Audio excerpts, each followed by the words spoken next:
Hey guys, hi, welcome back once again. My name is Vaishali, and today I'd like to talk about are we our habits. Now, a lot has been said about our habits. They say that we are creatures of habits. It's also said that it's our habits that makes or breaks us. And I personally like to do a little bit of an edit to say that it's our habits that both make and break us. That it's our habits that builds us up, and it's also our habits that chains and confines us. So when I came across this particular book by Dr. Joe Dispenza, Breaking the Habit of Being Yourself, it kind of made me wonder, are we just an accumulation of our habits? Are we just that, or are we more than that?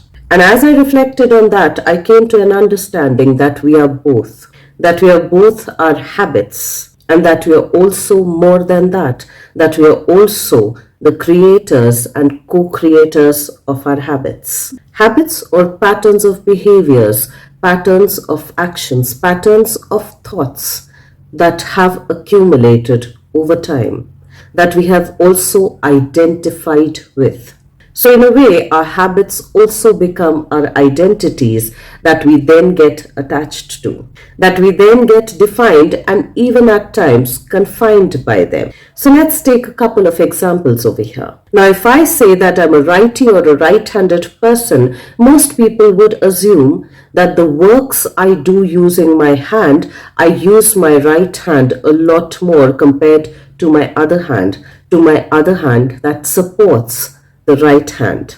And that's because that I've gotten in the habit, or I've developed the habit of using my right hand more compared to the other supporting hand. Likewise, say supposedly if somebody has been smoking for years, they've developed a habit of smoking for years. It's an accumulated habit, and we call them smokers. And in a way, over a course of time, both those habits have now become an identity. An identity where I identify myself as a righty or a right-handed person, and the identity of a smoker that a smoker has. And since our identity has been informed and formed by the habits accumulated over years, we naturally have a tendency to stick on to our habits. We naturally have a tendency to resist change. Because after a while, when it becomes a habit,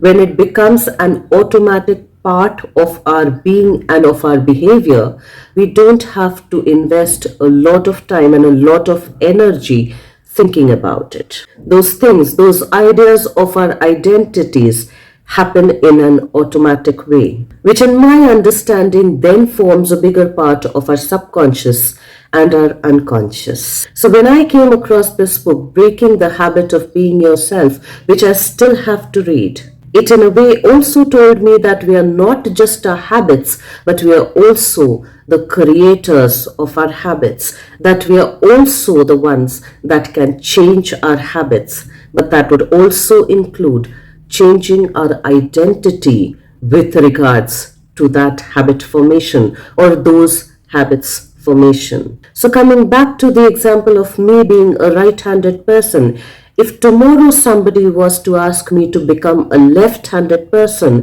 it would not happen overnight. Or maybe I can say that it might happen overnight, that I can still use my left hand to write or to do some other chores, but it may not happen as efficiently and as effectively overnight. That it would take me weeks and months to rewire the entire neuromuscular skeleton system. For me to become as efficient and as effective a left-handed person as I am with regards to using my right hand. And the same principle would apply to every other aspect of our lives. So if somebody has gotten habituated in the habit of remaining in control, of remaining in charge all of their lives, for them to be able to discharge control, for them to be able to let go of control, at least to some degree, would require a change of habit,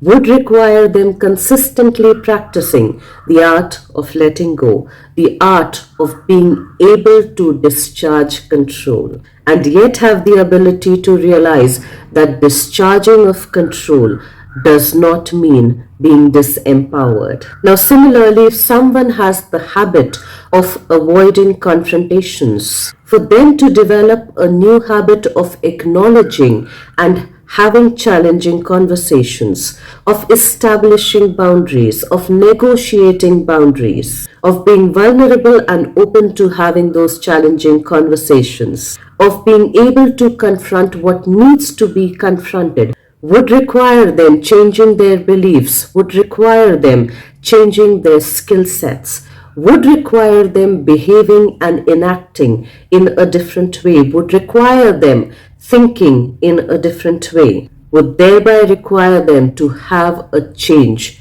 in their identity. And that we are creatures of habits was most profoundly reflected during the pandemic, wherein most of us, or almost all of us, wanted to get back to the old normal. We wanted to get back to our old habits. We wanted to get back to how we had always functioned, even when at times it's very dysfunctional.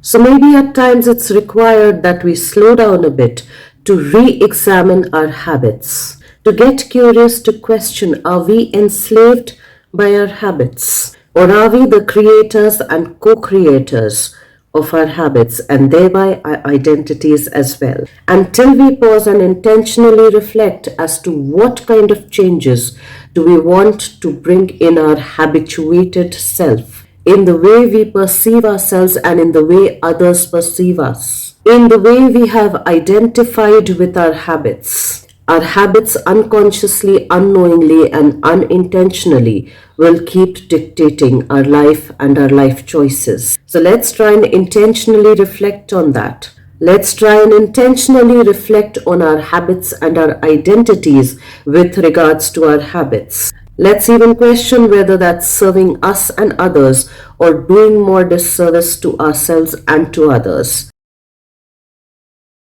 Let's try and reflect on all of those, and I will see you once again the next week. Till then, stay tuned in. And guys, if you do like the contextual content of these videos, please do like, share, and subscribe.